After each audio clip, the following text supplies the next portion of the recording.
This conference will now be recorded. अद्य बुधवासरः था सौम्यवासरः फाल्गुन शुद्ध चतुर्थी दिनांक 17 मार्च 2021 चरक सूत्रस्थान अध्याय 30 वैद्याचा धर्म शंखं चक्रं जलौकां दधतमृतघटं चारुदोर्भिश्चतुर्भिः सूक्ष्मस्वच्छातिहृद्यां शुकपरिविलसन् मौलिनं भोजनेत्रं कालाम्भोदोज्ज्वलाङ्गं कटितटविलसच्चारुपीताम्बराढ्यं वन्दे धन्वन्तरिन्दं निखिलकृतवनप्रौढदावाग्निलीलम् प्रौढदावाग्निलीलम् ब्रह्मणो हि समारब्धाम् आत्रेयाद्येषु पूजिताम् अस्मदाचार्यपर्यन्तां वन्दे गुरुपरम्पराम् आयुर्वेदरतं वन्दे माधवाख्यं महागुरुम् आयुर्वेदामृतं सर्वं शिष्येभ्यो यः प्रदत्तवान् द्रष्टाज्ञानी दृष्टकर्मा कृतकर्मा तथैव च अध्यापको विश्वश्रेष्ठो महान् संशोधकस्तथा गुणैरेतैः समुदितैः यत्कार्यं प्रथमोदितः समृद्ध्यर्थं हि कार्यस्य वयं न प्रयतामहे सरस्वत्यै नमो यस्याः प्रसादात् पुण्यकर्मभिः बुद्धिदर्पणसङ्क्रान्तं जगदध्यक्षं वीक्षते आत्रेयं प्रथमं वन्दे आयुर्वेदजगद्गुरुम् आयुर्वेदामृतं सर्वं गृहीत्वा हि सुरेश्वरात् अग्निवेशादिकेभ्यो यत्परेच्छत्मुनि सत्तमः प्रथमं तन्त्रकर्तारम् अग्निवेशं नमाम्यहम्।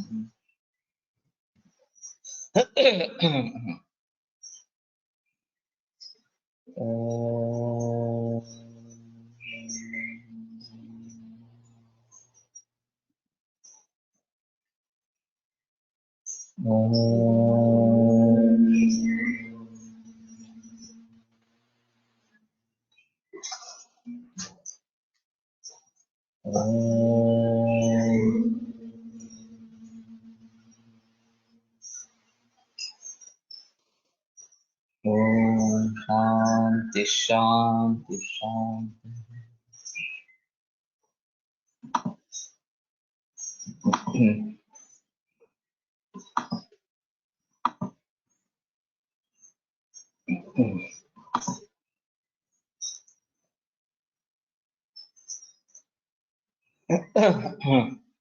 तत्र यद् अध्यात्मविदां धर्मपथस्थानां धर्मप्रकाशकानां वा मातृपितृभ्रातृबन्धुगुरुजनस्य वा विकारप्रशमने प्रयत्नवान् भवति यच्च आयुर्वेदोक्तम् अध्यात्मम् अनुध्यायति वेदयते अनुविधीयते वा सोऽस्य परो धर्मः।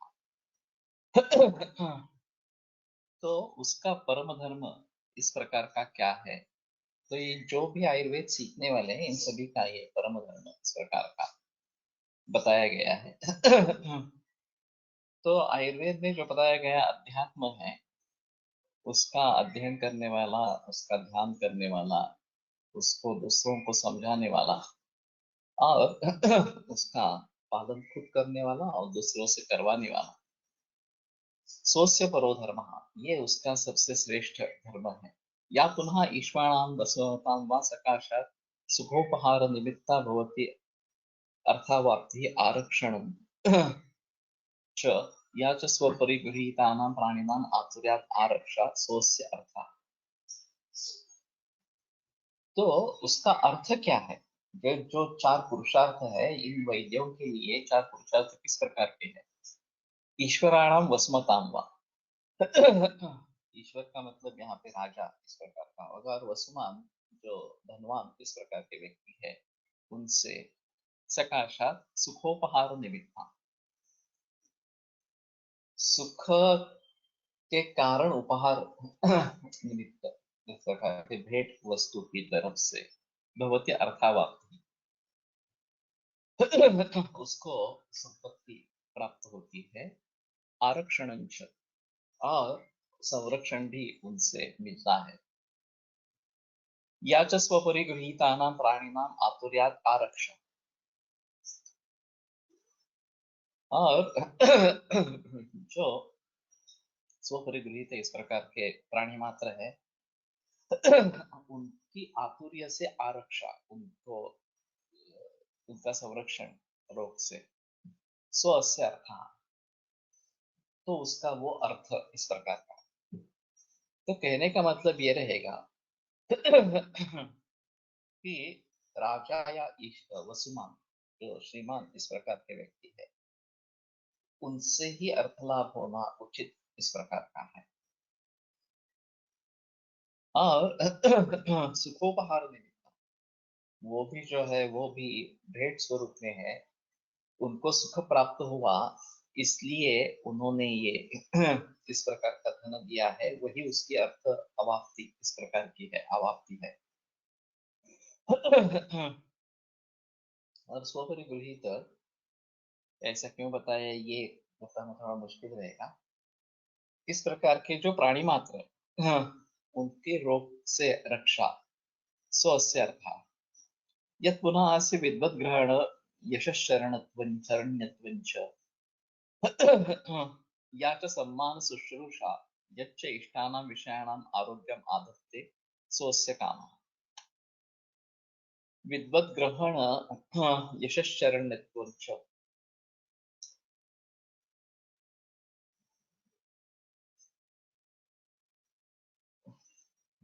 क्लमजी समास है थोड़ा सा।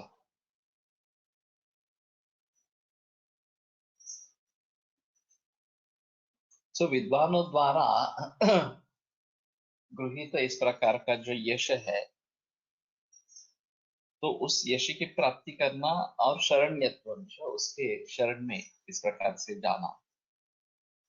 तो विद्वत्ता के कारण जिसके पास यश प्राप्त हुआ है, ऐसा यश प्राप्त होना और उसका शरण्य होना, या तो सम्मान शुश्रूषा सम्मान और शुश्रूषा। शुश्रूषा का वास्तव में मतलब है श्रोतुम इच्छा शुश्रूषा इस प्रकार से। तो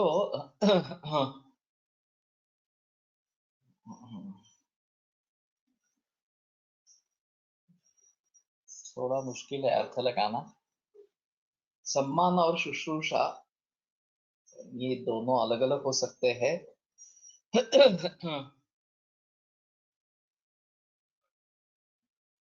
एक बार टीका देखते हैं। यच्चेष्टानां विषयाणाम् आरोग्यम आदत्ते सोस्य कामः।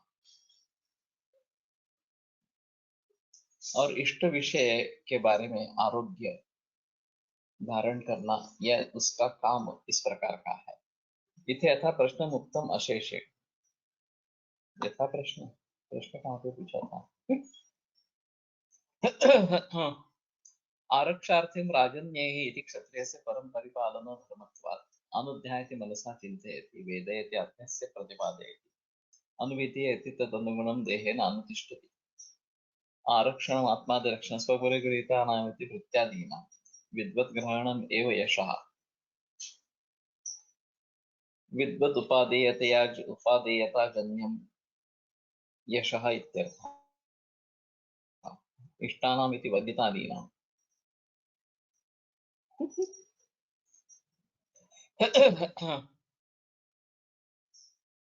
विद्वद्ग्रहणम् एव यशः। विद्वद्ग्रहण यही यश है। विद्वत ग्रहण में भी दो हो सकते हैं, विद्वत भी ग्रहणम, विद्वतान ग्रहणम वगैरह वगैरह। तो ये विद्वानों को पकड़ लेता है या विद्वानों के साथ रमता है, विद्वान इसके साथ रमते हैं, इस प्रकार से जो विद्वान इसका ग्रहण करते हैं।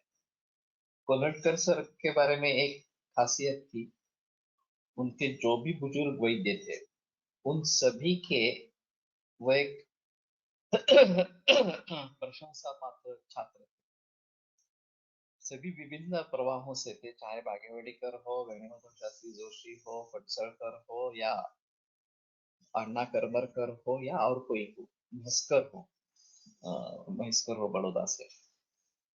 लेकिन उन सभी के लिए ये एक अच्छे छात्र और जिसके बारे में रुचि हो, इस प्रकार के छात्र रहे हैं। तो विद्वत भी ग्रहण ये एक अहम मुद्दा यहाँ पे हो सकता है।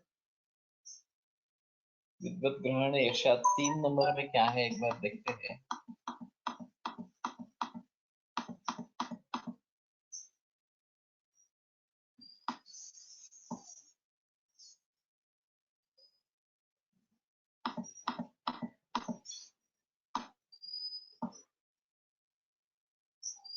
विद्वत ग्रहणम यशः इति पाठः, ये दोनों अलग है।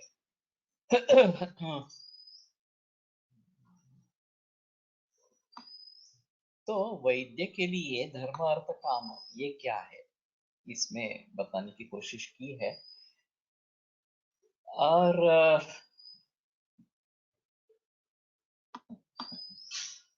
गृहीतानां प्राणिनां आतुर्याद आरक्षा, थोड़ा ही व्यापक ही है ज्यादा। जिनको इन्होंने स्वीकार किया है, चाहे भृत्य हो, चाहे पशु पक्षी इस प्रकार के हो, या चाहे आतुर हो, क्योंकि आतुर्याद आरक्षा ये एक अहम चीज यहाँ पे है। स्वस्य अर्थ, तो वही उसका अर्थ है। तो इसका ये मतलब स्पष्ट है कि पैसा कमाने के लिए उपजीविका नहीं करनी है, ये एक अहम मुद्दा है। चिकित्सा नास्ति निष्फला, ये त्रिकालाबाधित सत्य इस प्रकार का है। क्वचित धर्म, क्वचित मैत्री, क्वचित अर्थ, क्वचित देशः, धर्माभ्यास, क्वचित चेते चिकित्सा नास्ति निष्फला, ये प्रख्यात श्लोक है। तो कभी हमारा धर्म है इस प्रकार के समझकर ये हमारे लिए पुण्य की बात है।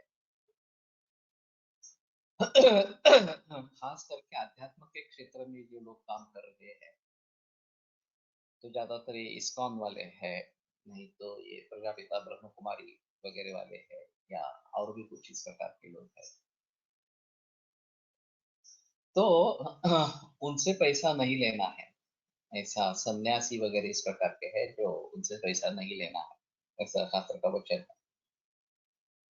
तो वो अगर आप करते रहते हैं तो आपको पुण्य की प्राप्ति होती रहती है, ये अलग है। क्वचित धर्मा क्वचित मैत्री, कभी बहुत अच्छी मैत्री इस प्रकार की हो जाती है। क्वचित अर्था, कहीं अचानक बहुत ज्यादा संपत्ति मिल जाती है, ये भी बात हो सकती है। नानल सर का उदाहरण इसमें अच्छा है। वो जर्मनी में जाते थे और किसी एक मरीज की उन्होंने ट्रीटमेंट की, उसको कुछ वक्र रोग का प्रॉब्लम था। तो जब वहां से वो निकले, तो वो एक मार्क भरी बैग लेके आया उनके पास, और उन्हें कह दिया कि ये मेरी तरफ से आपके लिए उपहार। तो बोले क्या है, तो बोले पैसे है, इतने इतने पैसे है। तो बोले मैंने तो तुमसे पैसे ले लिए हैं, मुझे जितने लेने चाहिए तो ले लिए हैं, इसकी मुझे कोई जरूरत नहीं है। तो फिर वो बोला कि ठीक है, आप खुद नहीं लेना चाहते तो सही, लेकिन जिस शास्त्र के जरिए मुझे ये लाभ हुआ है, आयुर्वेद, उस आयुर्वेद के लिए आप करिए। आपके मन में जो भी हो उसके लिए पैसा खर्च कीजिए, और मैं समझता हूँ कि आप ही उचित व्यक्ति है इसके लिए।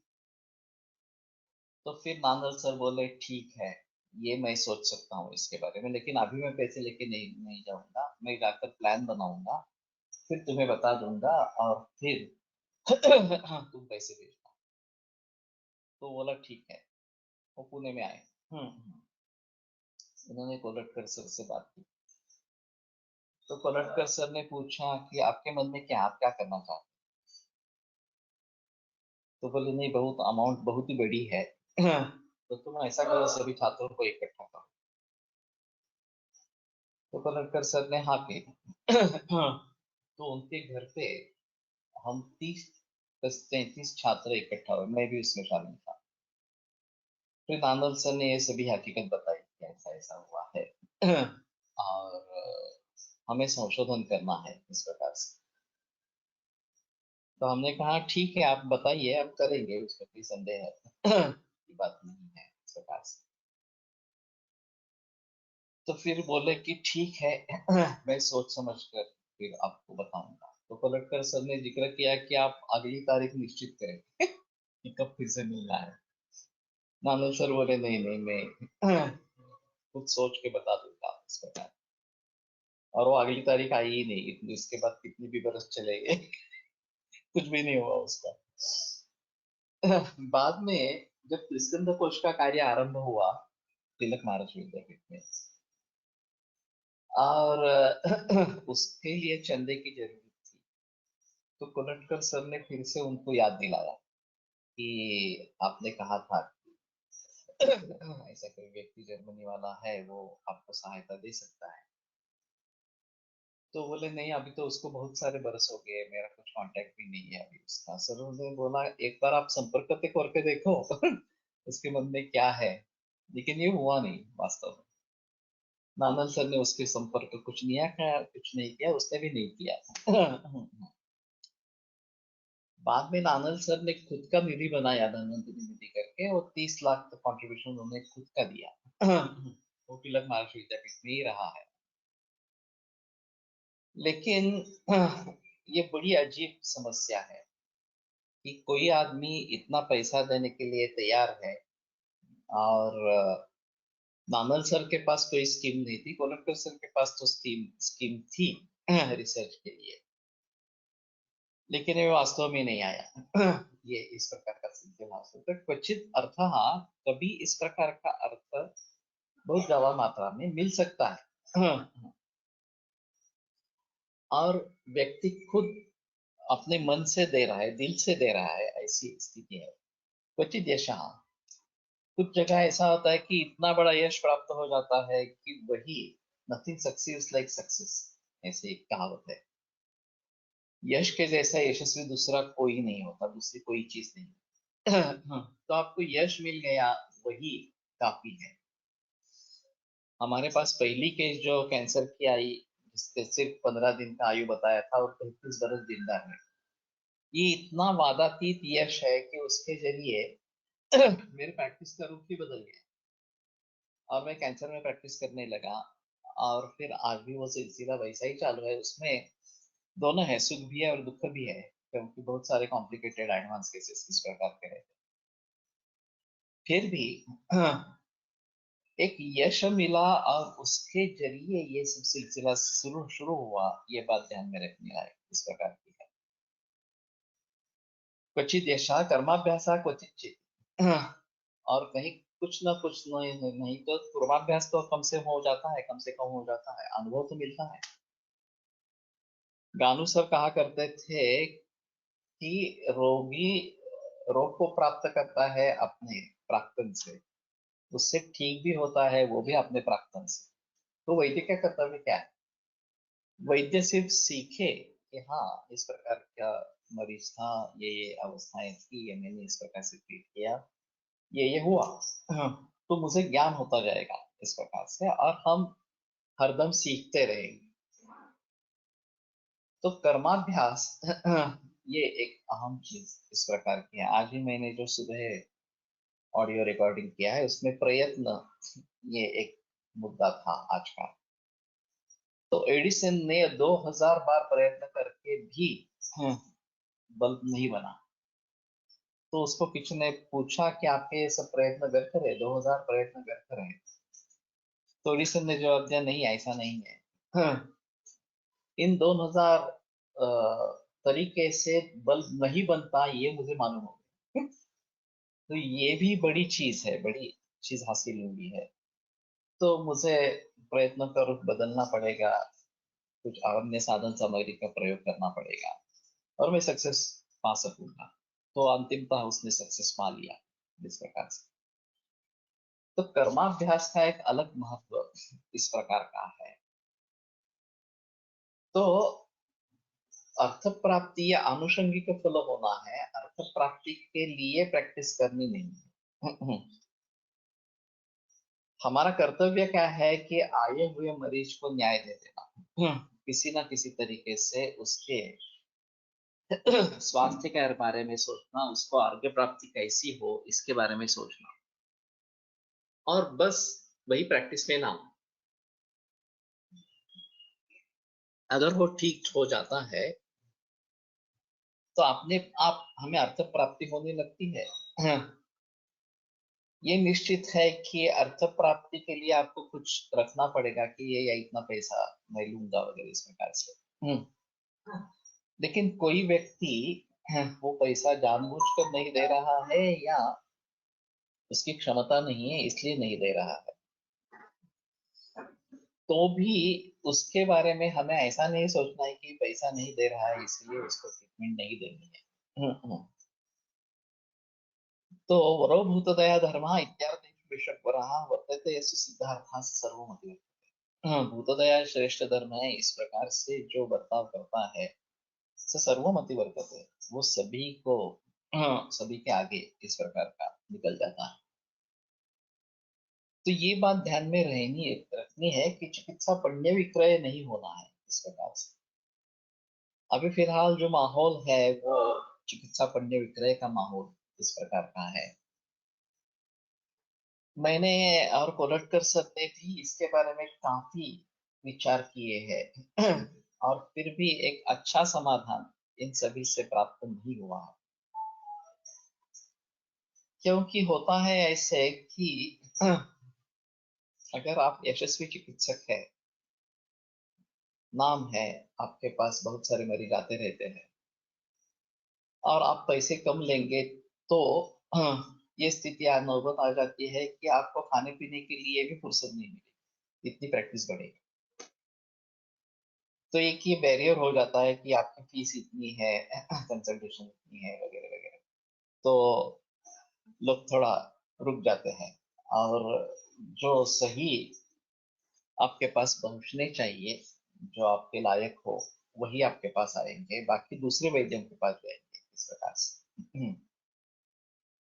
दूसरी चीज ऐसी भी होती है कि आपकी फीस इतनी ज्यादा है, हाँ, तो आप श्रेष्ठ वैद्य माने जाते हैं और कॉम्प्लिकेटेड और एडवांस केसेस आपके पास आते रहते हैं, क्योंकि छात्र जो है जो इनको हैंडल करने में सक्षम नहीं है वो आपके पास मरीज भेजते रहते हैं। ये मौका हाथ से छूट जाता है अगर आप ज्यादा फीस नहीं लेते हैं। दूसरी जगह आप अगर कम फीस लेते हैं, बहुत ही कम फीस लेते हैं, केवल समाज कार्य के लिए ये काम कर रहे हैं इस प्रकार से, तो आपके पास कॉम्प्लिकेटेड एडवांस केसेस आने की संभावना कम होती जाती है और बहुत ज्यादा भीड़ रहती है। ऐसा करके भी जो सक्षम व्यक्ति आर्थिक स्तर पर वो नहीं आते, वो सोचते हैं कि किसी दूसरे वैद्य के पास जाए जहाँ इसको फुर्सत हो इस प्रकार से। फिर दूसरी एक बात ऐसी होती है कि हम पैसे किस काम के लिए ले रहे हैं। अभी जन्मत ऐसा है कि हम ट्रीटमेंट लेते हैं तो हम दवा लेते हैं, औषध लेते हैं, और हम जब पैसे देते हैं वो दवा के पैसे देते हैं, औषध के पैसे देते हैं, ज्यादा से ज्यादा कंसल्टेशन के लिए। लेकिन उसमें भी एक अहम चीज ऐसी है, कंसल्टेशंस शुरू में एक बार ले लिया, फिर फॉलोअप में चाहे तो ले लिया, कितना लेंगे आप कंसल्टेशन, ज्यादा कंसल्टेशन नहीं ले सकते। और अस्पताल में वगैरह तो ये ट्रेंड है कि आपको मेडिसिन प्रिस्क्राइब करनी है और फिर उसके आधार पर उसके कितने पैसे लेने हैं ये हॉस्पिटल पॉलिसी डिसाइड करेगा। इस प्रकार से आपको सिर्फ कंसल्टेशन फी इस प्रकार से मिलेगी। लेकिन प्राइवेट प्रैक्टिस में अगर ऐसा हम करेंगे तो आमदनी बहुत ही कम रहती है। अंतर कर सर इस प्रकार की प्रैक्टिस प्राइवेट प्रैक्टिस में करते थे, केवल कंसल्टेशन लेते थे और सभी मेडिसिन प्रिस्क्राइब करते थे, खुद की मेडिसिन कुछ भी नहीं इस प्रकार, डिस्पेंसिंग कुछ भी नहीं। दूसरी तरफ बहुत सारे वैद्य डिस्पेंसिंग करते रहते हैं, मैं भी करता रहता हूँ और उसका कुछ मूल्य निर्धारित कर देते हैं कि हर दिन का इतना इतना चार्ज लेना है, 50 रुपए से लेकर 200, 250, 300 इस प्रकार का चार्ज ले जा सकता है, उससे भी ज्यादा लेने वाले लोग हैं। तो जो भी मुनाफा कमाना है वो इसमें मिलता है, जो डिस्पेंसिंग हम करते हैं उससे मिलता रहता है। अब लोग समझते हैं कि एक दिन के मेडिसिन के मानो 200 रुपए है, और 4 पुड़िया हमने दिए तो एक पुड़ी 50 रुपए की होगी, ऐसा लोग मानते हैं। और फिर मेरी सुबह शाम की दवा मेरे पास शेष है, वो दे मत देना, सिर्फ आपातकाल की पुड़िया है वो दे देना। और फिर उनका कहना होता है कि आपने 2 ही पुड़िया ली है तो 200 के बजाय 100 रुपए से कम होना चाहिए इस प्रकार का। अब वास्तव में उस पुड़ी की कीमत 200 रुपए 50 रुपए है, ऐसा नहीं है। ये हमारे सोच की ही कीमत है। लेकिन आप अगर उनसे बहस करेंगे तो वो मानेंगे नहीं। वो बोलते हैं नहीं नहीं, 200 रुपए तुम्हारे 4 पुड़ियों के होते थे, अभी 2 ही ले रहा हूँ तो मुझे 100 रुपए में ही दे दो सरकार। तो शुरू में मैंने बहस की थी कि ये ऐसा नहीं है करके, लेकिन बाद में मैंने छोड़ दिया, ठीक है आपको 100 रुपए ही देना है, 100 रुपए दे दो, यहाँ पे खत्म हो जाएगा इस प्रकार से। तो लोग क्या समझते हैं ये अलग बात है। वास्तव में ऐसा होता है कि वन औषधियों की कीमत हर बरस बढ़ती जाती है, ये लोगों को भी पता है। तो हर बरस थोड़ा थोड़ा थोड़ा करके मेडिसिन की दवा बढ़ाते जाते हैं। मैंने भी वैसा ही जिक्र किया था। तो पुराने वाले जो पेशेंट है, चाहे 2 बरस 3 बरस 5 बरस 10 बरस पुराने आपके पास आ रहे हैं, वो बोलते नहीं नहीं, आप मुझे वो उस जमाने में जो मूल्य निश्चित करते थे वही उसी मूल्य पे दो, मैं 30 रुपए देता था प्रति दिन, अभी भी मुझे 30 रुपए में ही दवा दे दो। इस प्रकार से। और वो बहस होती रहते हैं, मैं तुम्हारा इतना पुराना पेशेंट हूँ फिर भी मुझे क्यों इतना ज्यादा ले रहे हो वगैरह वगैरह, इस प्रकार से। तो मैंने पॉलिसी डिसाइड कर ली कि नया मरीज जब आएगा तो उससे बढ़ाना है, पुराने मरीज को वहीं पे रखना है। लेकिन वो कितने बरस पे वहीं पे रखना है नहीं बता सकते। मेरे पास आज भी 10 रुपए रोज देने वाले भी कुछ मरीज हैं। 10 रुपए रोज भी नहीं है, हफ्ते के लिए कुछ 50 रुपए दे दिए वगैरह, ऐसे भी करने वाले हैं। और मैं बोलता हूँ कि ठीक है, उनको जो देना है वो देने दो, हमारा धर्म है इसलिए हम उसको दे रहे हैं इस प्रकार से। और नए मरीज से, कैंसर के नए मरीज से 300 रुपए पर डे, इसका प्रकार का भी मैं लेता रहता हूँ, और वो भी लेते हैं। तो ये काफी मुश्किल मामला है कि कहीं से कैसे पैसे ले इस प्रकार से। उसमें एक ये भी चीज होती है कि जो सब कुछ गरीब है और स्वाभिमानी है। सिर्फ गरीब होना एक अलग बात है, लेकिन स्वाभिमानी होना एक अलग बात है। वो फिर हमारे पास आते ही नहीं है। या आकर एक बार छूट जाते हैं, क्योंकि वो समझते हैं कि ये वैद्य तो अच्छा है लेकिन फीस बहुत ज्यादा है जो हमारे लिए पॉसिबल नहीं है। तो ठीक है, हम किसी दूसरे वैद्य को ढूंढना। अगर दूसरा अच्छा वैद्य मिल जाता है तो कोई बात नहीं, लेकिन मिल नहीं जाता और उसकी परिस्थिति बढ़ जाती है तो भी मुश्किल इस प्रकार का हो जाता है। मेरे पास एक उदोदकावस्था का रुग्ण आया, बहुत सही, और उसके हाफ पे लीव भी खत्म हुई थी। मैंने उसको दूध पे रखा, अच्छे तरीके से सुधरा, दवाइयाँ दी थी। फिर उसने कहा कि मुझे कोई चारा नहीं है, मुझे काम पर जाना ही होगा। जाना आरंभ कर दिया उसने। फिर उसने एक दिन मुझे बताया कि दूध का खर्चा बहुत ही हो रहा है, 2.5 लीटर दूध मैं रोज पीता हूँ और मेरे लिए पॉसिबल नहीं है। तो मैंने पूछा कि घर में कौन सा, तुम्हारी आमदनी कितनी है क्या है।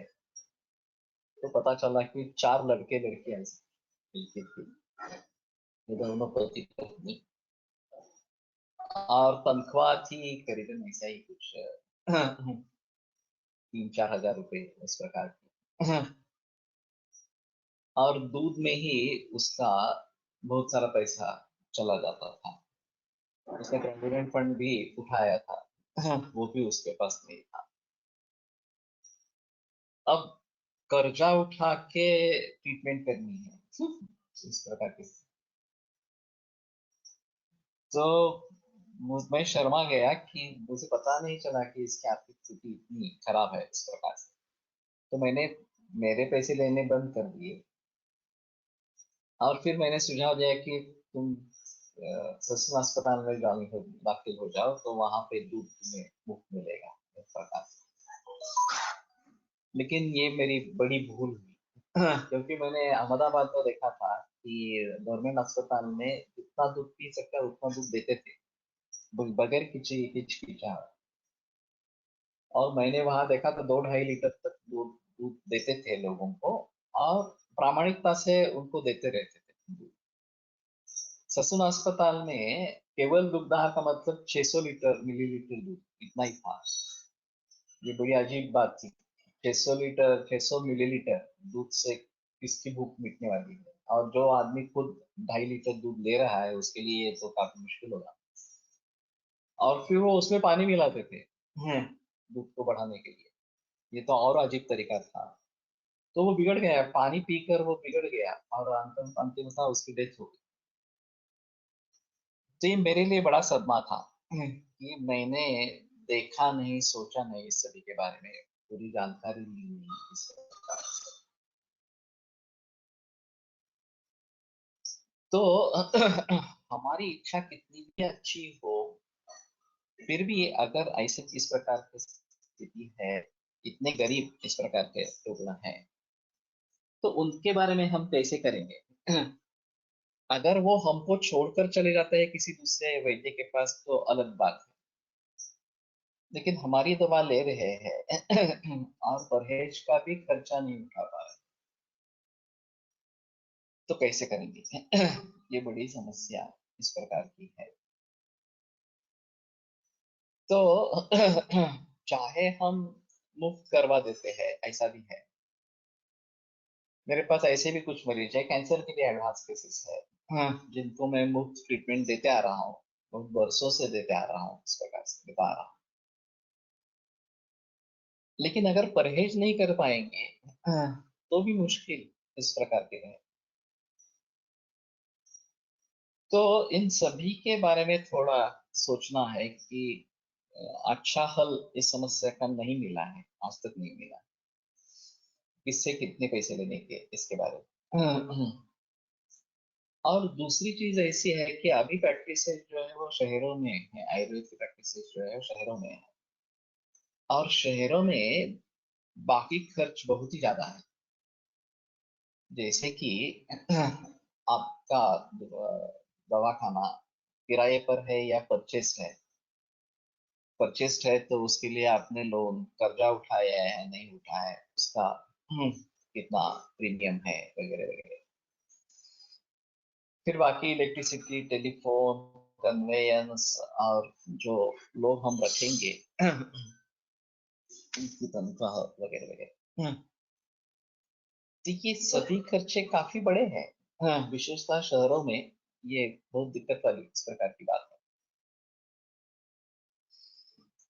और हम जो पैसे लेते हैं वो उन सभी खर्चों को ध्यान में रखते हुए पैसे लेते हैं। और हम कंफर्टेबल रहने चाहिए, सुविहित योगक्षेम इस प्रकार का होना चाहिए, समृद्ध सर्वारंभ इस प्रकार का होना चाहिए, हितायु और सुखायु दोनों आयुष हमारे लिए होने चाहिए इस प्रकार। ये काफी उलझन वाला मामला है। और केवल दवाइयों के पैसे नहीं लेना है, दवा देना ये एक माध्यम है पैसे लेने का। अगर मरीज खुद समझता है कि इसका इतना अध्ययन है, इसका इतना अनुभव है, और इसके लिए ये इतने पैसे ले रहा है, तो कोई आपत्ति नहीं। लेकिन लोग हमें नहीं समझते हैं। लोग समझते हैं कि ये दवा दे रहा है, दवाइयों के पैसे चार्ज कर रहा है, बस, बाकी कुछ नहीं। तो ये काफी मुश्किल इस प्रकार का हो जाता है। तो बहुत सोच समझ कर, मैंने हाई लेवल पर रखा है मुझको, और फिर भी जो मरीज इस प्रकार के हैं, जो गरीब है, उनको ना नहीं कहने का ये मेरा तत्व रहा है कि ठीक है, अगर मुफ्त में भी दवा ले जाते हैं तो भी ठीक है। तो उसमें एक एक सूत्र है इस प्रकार के, स्वेन निस्व तपस्विना। निस्व जिनके पास पैसा नहीं है, और तपस्वी जो लोग हैं, उनको अपने खर्चे से उनकी चिकित्सा करो, ऐसा ग्रंथ ही है। तस्माद उपाचार्य स्वेन स्वेन निस्व तपस्विना। तो स्वेन अपने स्वेन अपने खर्चे से, अपने पैसों से, निस्व और तपस्वी जो जिनके पास पैसे नहीं है उनकी चिकित्सा करो, या तपस्वी जन जो है उनकी चिकित्सा करो। हमारे पास एक वीएसएस कैटेगरी है, विधि के सलाह समिति, इस प्रकार के जो वैद्य है, छात्र है, उनके जो रिश्तेदार इस प्रकार के हैं, उनमें उनसे पैसे नहीं लेते हैं। एक ओरटकर सर से आई हुई परंपरा इस प्रकार से। तो उस परंपरा को आगे बढ़ाते हुए हम पैसे नहीं लेते हैं। उसके दो तरीके के परिणाम हो सकते हैं। एक, हमारे लिए बहुत आदर बढ़ता है, परिवर्तन परिवार में आ जाता है, ये एक बात हो सकती है। दूसरी भी एक बात रहती है कि कीमत नहीं रहेगी। चिकित्सा हम जो करते हैं उसकी कीमत नहीं रहेगी। कई बार बताते हैं कि मेरी गुड़िया करके तैयार रखो, आते ही नहीं है, 2-2 3-3 महीने तक फिरते नहीं है, वहां पे आते नहीं है, ये भी देखा गया। तो इसका मतलब ये है कि उनको कोई परवाह नहीं है कि हमने दवा नहीं ली तो क्या मुफ्त नहीं दवा लेनी है, क्या फर्क पड़ता है इस प्रकार से। तो ये भी काफी मुश्किल मामला है। हम परंपरा के जरिए ये करते रहे, लेकिन कुछ अनुभव ऐसे भी आए, जैसे मैं कनाडा वाला अनुभव बताया था। कि उसकी अपेक्षा थी कि मैं कुरियर का भी चार्ज नहीं लूं। कनाडा में 1200 रुपए खर्च करके मैंने कुरियर भेजा, तो दवाई की बात ही छोड़ो, लेकिन कुरियर के पैसे देने के लिए भी कोई तैयार नहीं। तो ये बड़ा अजीब मामला इस प्रकार का। तो समाज में सभी तरीके के लोग होते रहते हैं, ऐसा है। किसको किस तरीके से उसके साथ बर्ताव करना है, ये सोचना पड़ेगा। और फिर भी कम से कम हम दुखी न हो, ये तो देखना पड़ेगा। सुख मिले तो ठीक है, आनंद मिले तो अलग बात है। और वो कहीं जगह मिलता है, ऐसी भी बात नहीं है कि जब हम इस प्रकार से ट्रीटमेंट करते हैं, मुफ्त में ट्रीटमेंट करते हैं, तो उसका एक अलग आनंद मिलता है। एक विद्यार्थी आयुर्वेद से जुड़ जाता है, उसकी फैमिली आयुर्वेद से जुड़ जाती है, तो ये बहुत बड़ा फायदा है, उसमें कोई संदेह नहीं है।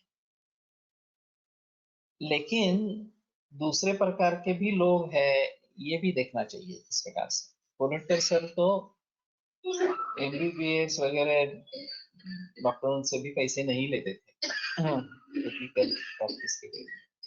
मैं भी नहीं लेता था, लेकिन वो आयुर्वेद को मानते नहीं है, केवल बेबस होकर आयुर्वेद में आए हैं इस प्रकार से।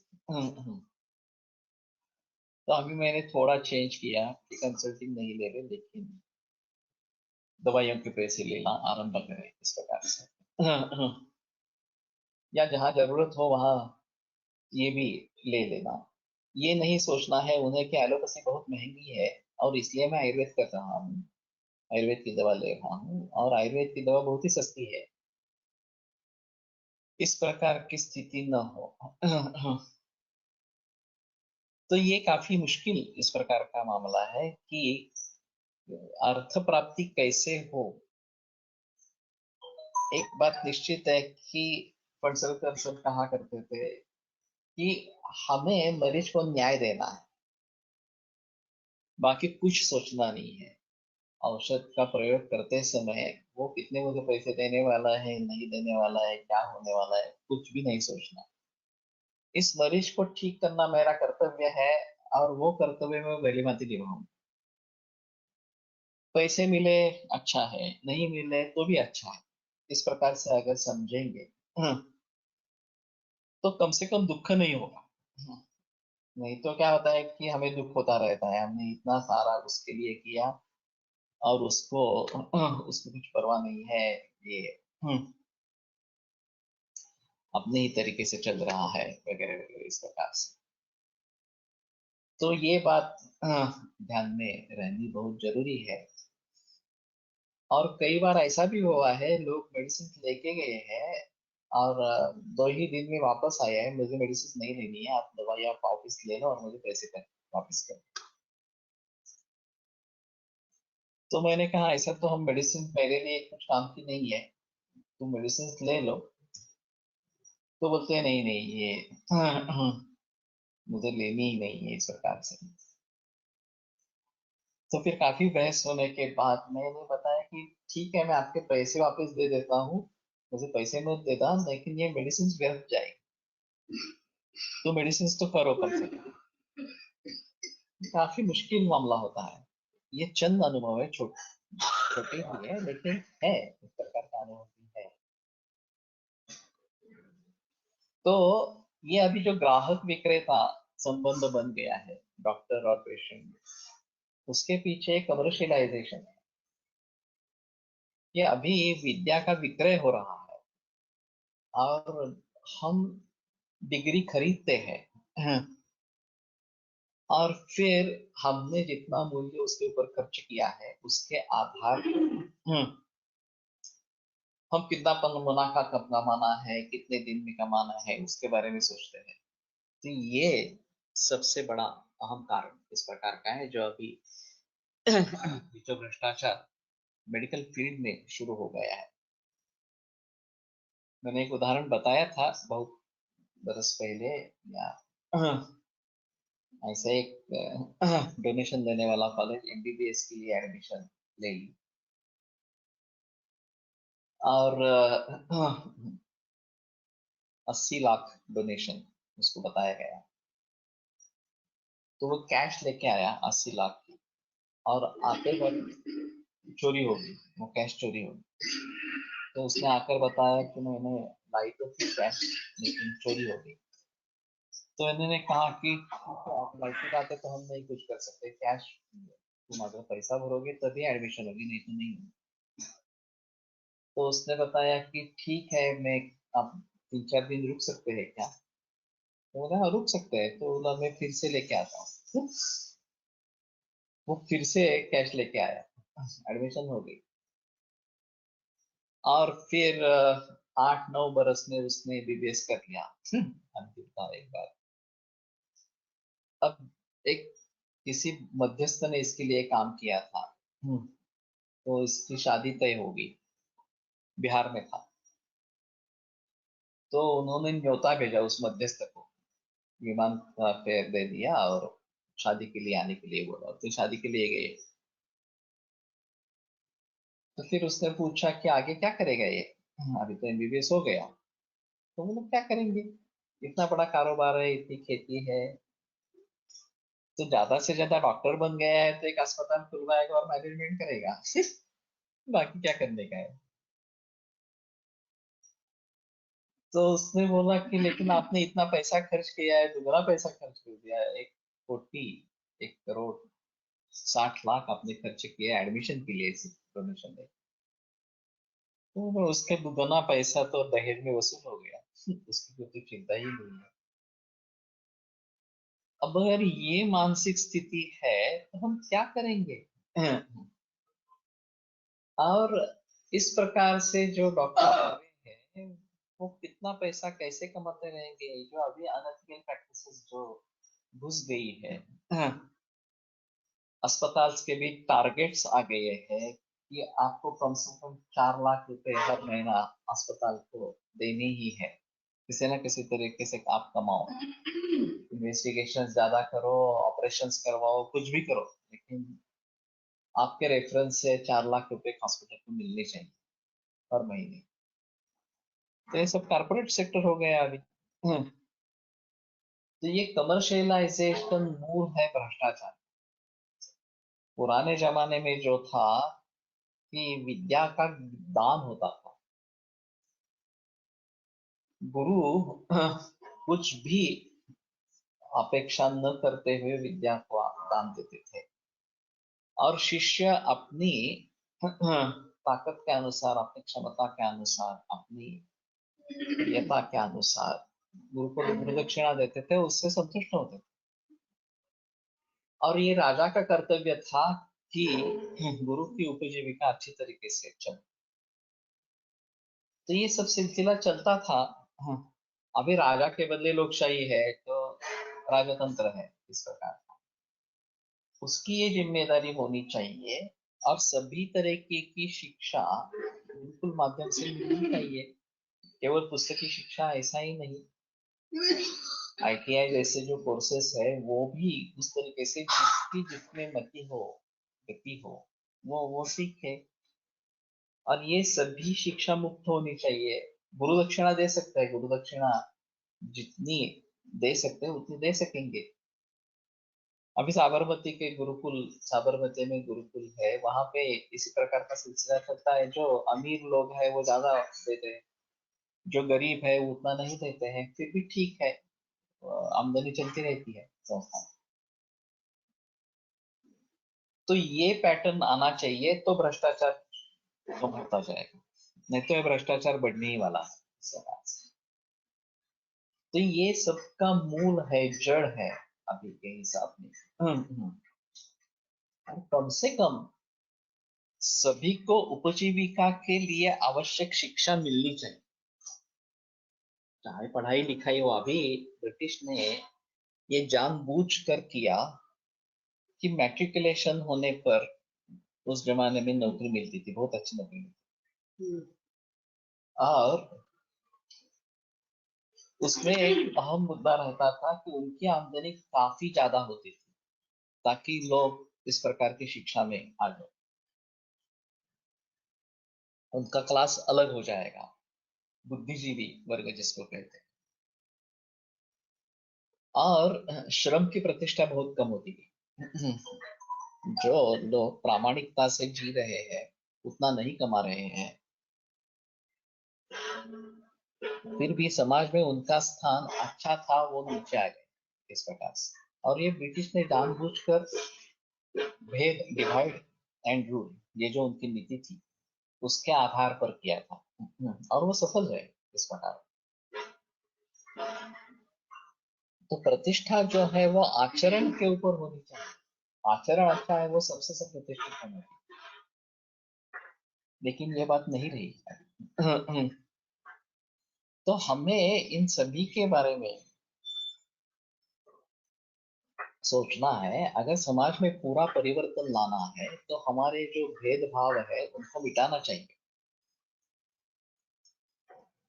उच्च नीचता, जाति या आर्थिक स्तर, इसके आधार पर जो भेदभाव है, या बुद्धिजीवी और श्रमजीवी, इसमें जो भेदभाव है वो नष्ट होना चाहिए इस प्रकार से।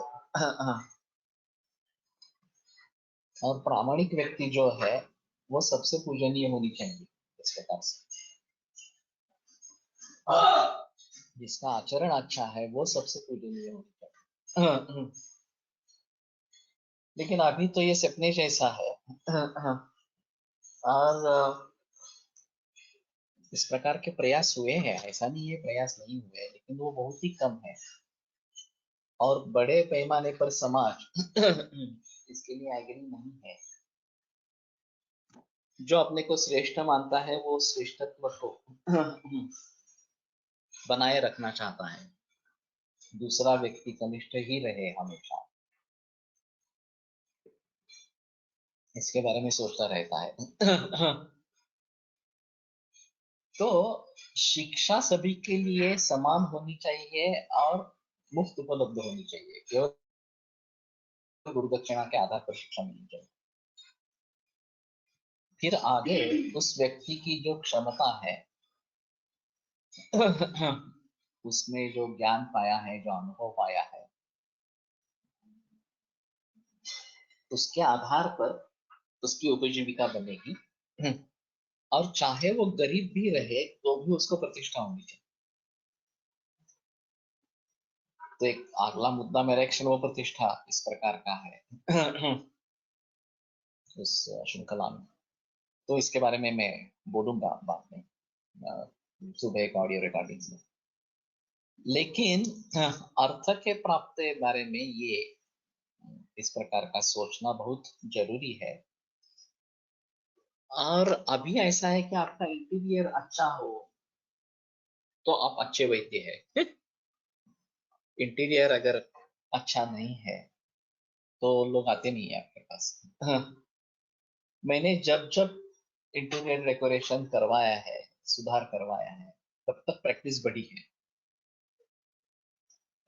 तो लोग क्या चाहते हैं ये भी देखना बहुत जरूरी इस प्रकार का होगा। आप बहुत ही बड़े अच्छे वैद्य हो लेकिन आपका माहौल अच्छा नहीं है क्लिनिक का, तो लोग आना नहीं चाहते आपके पास। तो इन सभी बातों को ध्यान में रखते हुए स्वर्ण मध्य कैसे करना, ये बहुत मुश्किल इस प्रकार की स्थिति है। तो मैं भी इससे झगड़ रहा हूँ, बहुत वर्षों से कोशिश कर रहा हूँ इसके बारे में। तुम भी इसके बारे में थोड़ा सोचो और किस तरीके से हम आगे बढ़ेंगे इसके बारे में थोड़ा विचार करो। तथा भिषक आदिता है वो भिषजा प्रष्टव्य अष्टविधम भवति। तंत्रम तंत्रार्थान स्थानम स्थानार्थान अध्यायम अध्यायार्थान प्रश्नम प्रश्नार्थांश्चेत् पृष्ठेन च एतद् वक्तव्यम् अशेषेण वाक्यशः वाक्यार्थशः वार्थावयवश्च। भिषक आदिता है वो भिषजा प्रष्टव्य। तो एक वैद्य को दूसरे वैद्य के द्वारा पूछे जाने वाले प्रश्न जो है वो अष्टविध इस प्रकार के हैं। 8 प्रकार के प्रश्न हैं। कौन कौन से तंत्र, किस तंत्र को तंत्र का तुमने अध्ययन किया है? चरक पढ़ा है, सुश्रुत पढ़ा है, वाक्य पढ़ा है, सारंगर पढ़ा है, क्या पढ़ा है इस प्रकार से। तंत्रार्थान, उस तंत्र का अर्थ क्या है, उसमें अर्थ क्या क्या बताए गए हैं। स्थानम, कौन कौन से स्थान पड़े हैं, कितने कितने स्थान है। स्थानार्थान, स्थान का अर्थ क्या है, स्थान में क्या क्या है। अध्यायम अध्यायार्थान, उसमें कौन से अध्याय है, अध्यायार्थ क्या है। प्रश्न प्रश्नार्थांश, और प्रश्न क्या है और प्रश्न का अर्थ क्या है। पृष्ठेन च एतद् वक्तव्यम अशेषेण, और जिसको पूछा गया है तो ये सभी बातें जो है वो अशेषेण, कुछ भी पीछे न छोड़ के हुए। वाक्यशः वाक्यार्थशः अर्थावयवश्च इति। वाक्यशः वाक्यार्थशः अर्थावयवश्च, इस प्रकार की बताना है। अभी ये क्राइटेरिया बीएमएस कोर्स में लागू करेंगे तो क्या स्थिति होगी हमारी। एक अध्यापक दूसरे अध्यापक से भी पूछेगा कि तुमने कितने तंत्र पढ़े हैं, कौन सा तंत्र पढ़ा है, एक तंत्र पढ़ा है, अनेक तंत्र पढ़े। ना कि पूछने वाला हाँ, तंत्र पढ़ी इस प्रकार का है, तंत्र जिसने पढ़ ली है ऐसा है। ना कि जिसको पूछा गया है उसने भी तंत्र नहीं पढ़े। फिर तंत्रार्थ की तो बात ही अलग है, वो तो कहीं है ही नहीं, इस पिक्चर में ही नहीं है कि तंत्रार्थ क्या है इस प्रकार का। और फिर स्थान और स्थानार्थ, फिर अध्याय अध्याय अर्थ, प्रश्न प्रश्नार्थ वगैरह वगैरह, इनके बारे में तो बताना मुश्किल ही है। तो this is very expensive in the city. If many Vaidya come together and practice, it will be beneficial to both patient and doctor. ये इस प्रकार के चल रहे हैं। पॉलिक्लिनिक की जो कंसेप्ट है वो पुणे में भी है, मुंबई में है, सभी जगह पॉलिक्लिनिक है। तो किसी को एक को इन्वेस्टमेंट करनी पड़ती है और बाकी लोग फायदा उठा सकते हैं, कॉमन फैसिलिटीज रहती है। तो ये तो ठीक है, ये अभी इस प्रकार से कर सकते हैं, ऐसा है थोड़ा सा। अपनी अपनी क्षमता के अनुसार ये सब करते रहे, ये एक अहम चीज इसमें है। और जैसे जैसे क्षमता बढ़ती है तो लोग सोच सकते हैं कि मैं अस्पताल खुलवाऊंगा, आयुर्वेद इंडोर करूंगा वगैरह, इस प्रकार से करते भी है। अभी का माहौल थोड़ा थोड़ा उसके लिए अनुकूल इस प्रकार का हो रहा है। लेकिन वैसे देखा जाए तो ये ज्यादा मुश्किल है शहरों में इस प्रकार से प्रैक्टिस करना। तो ये बात हो सकती है नए वैद्यों के लिए, ये अच्छी बात हो सकती है। एक बार उनका क्लाइंटेल बन जाए, उनके पास आने वाले मरीज निश्चित हो जाए, तो वो अगर किसी दूसरे क्लिनिक को खुलवाता है तो वहां पे मरीज आ जाते हैं, ऐसा है। मैंने भी शुरुआत की थी वो पॉलिक्लिनिक में की थी, आपका गोरा चौक में एक पॉलिक्लिनिक था। 6:30 से 8 बजे तक मुझे प्राइम टाइम मिला था उस समय। 3 बरस मैंने पॉलिक्लिनिक में काम किया और वहीं पे कैंसर की पहली केस है। और जब मैंने ये 86 में एक क्लिनिक परचेस किया गांव का, सदाशिवपेट वाला, तो मेरे पास 1,000 भी नहीं थे। और उसकी प्राइस थी 1,48,000। और फर्नीचर इंटीरियर जो बिल्कुल मामूली फर्नीचर इंटीरियर किया था, वो सब मिला के 10,000 उसके, और करीबन 10,000 स्टैम्प ड्यूटी पड़ी थी उसमें उस समय में, उस जमाने में। तो मैंने 1,70,000 का कर्जा, 1,80,000 का कर्जा मैंने उस समय, उसमें 75,000 बैंक का था और बाकी प्राइवेट था। सिर्फ इतना ही था कि प्राइवेट में जिन्होंने दिया था उसके लिए सूद नहीं था, ब्याज नहीं था। तो मुझे बड़ा टेंशन आ गया कि मैं इतना बड़ा कदम उठा रहा हूँ और मैं सक्सेसफुल नहीं हुआ तो क्या होगा इस प्रकार से। लेकिन कोलटकर सर को मेरे बारे में ज्यादा विश्वास था। वो बोले नहीं नहीं तुम करो, होगा, ऐसा कोई यही नहीं है, तुम अच्छी प्रैक्टिस करो। और वैसा हुआ। मैंने 3 साढ़े 3 बरस में ही सभी कर्जा चुका दिया। 5 बरस में फिर चुकाना था बैंक का भी कर्जा, वो भी मैंने पहले प्राइवेट लोन सब चुका दिया और फिर बैंक का थोड़ा इंस्टॉलमेंट बढ़ा के वो भी पूरा कर दिया। तो ये बात हो सकती है कि आपका यश कैसा हो और उसके आधार पर आप किस प्रकार से तरक्की कर सकते हो, ये एक अहम चीज इस प्रकार के होते हैं। और उस समय जमाने में, उस समय में ये काफी मुश्किल बात लग सकती है कि इतना पैसा हम कैसे पा सकेंगे वगैरह वगैरह। लेकिन होता भी है, ऐसा भी नहीं है कि अगर हम नहीं करेंगे कुछ भी तो कुछ नहीं होगा, ये तो सही है। हाँ, तो हमें सोच समझ कर इस प्रकार के कदम उठाने हैं। और साहस है श्री है प्रसिवस। साहस सहसा विदुषी न न तृतीयाम, ये भी दूसरा है कि बिना सोच समझ के कुछ मत करो, सोच समझ कर ही कुछ करो। तो कैलकुलेटेड रिस्क रहती है। और ठीक है, जब उसमें से समाधान प्राप्त हो जाता है तो कोई दिक्कत वाली बात इस प्रकार की नहीं है। तो इस प्रकार से सोचना है, नई प्रैक्टिस शुरू करनी है, कैसी करनी है, कहाँ पे करनी है, ये सभी सवाल उठते हैं। और मैं कहता हूँ जिस गुरु के पास आप पढ़े हो उसकी सलाह जरूर लेना, क्योंकि वो अनुभव सिद्ध होते हैं, उनको मालूम होता है कि किस प्रकार से आगे बढ़ना है। कई जगह मैंने ऐसा देखा है कि ये कुछ पूछते भी नहीं है गुरु का और निर्णय लेते हैं और फिर बाद में पछताने की बात आती है। तो ये बात नहीं होनी है वास्तव में इस प्रकार से। तो ठीक है, ये तंत्र तंत्रार्थ स्थान स्थानार्थ वगैरह वगैरह जो है ये बताना है। और अशेषेण पूरी तरीके से बताना है, वाक्यशः वाक्यार्थशः अर्थावयवश्च, अर्थावयवशः वयवशः च।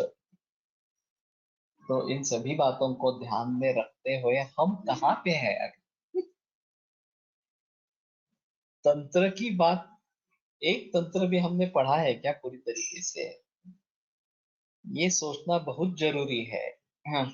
और ये जो कमी है हमारे में, वो कैसे हम इसकी पूर्ति करेंगे, उसके बारे में सोचना है। अभी हम जो प्रयास कर रहे हैं वो उसी तरीके का प्रयास है। लेकिन ये सभी वैद्यों को करना है और कोई इसमें अभी दिलचस्पी इस प्रकार की नहीं ले रहा। ठीक है, ये फिर रुकते हैं, कल माधव निदान को लेकर आगे बढ़े।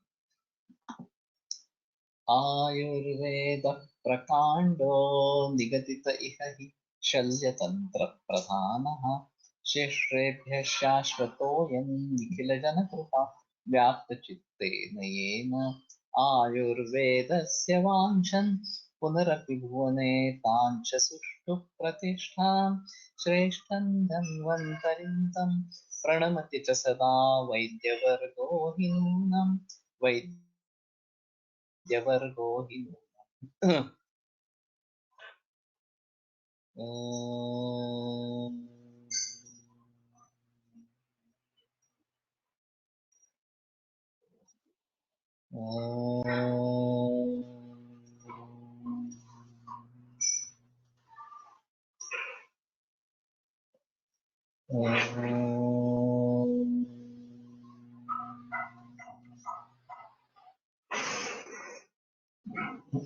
ॐ शान्ति शान्ति शान्तिः।